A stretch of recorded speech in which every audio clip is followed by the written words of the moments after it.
ابلیس کی مجلس شورا جو ارمغان حجاز کی اہم ترین نظم ہے، ابلیس کا ایک مشیر کہتا ہے کہ یہ جمہوریت کا دور آ گیا، ہمیں تو بڑا اندیشہ ہے۔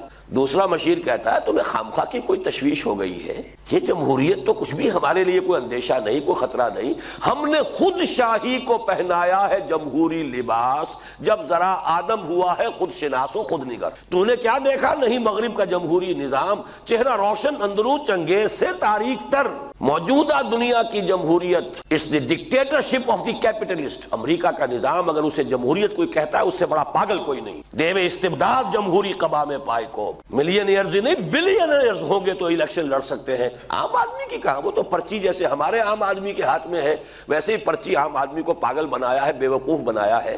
حقیقت میں تو کھیل سرمایہ داروں کا ہے۔ جمہوریت تو تب ہوگی جب عوام کے اندر معاشی انصاف قائم ہو جائے، پھر ان کے ہاتھ میں پرچی دیجئے، پھر وہ فیصلہ کریں گے کہ اس پرچی کو وہ کس کے لیے استعمال کریں گے۔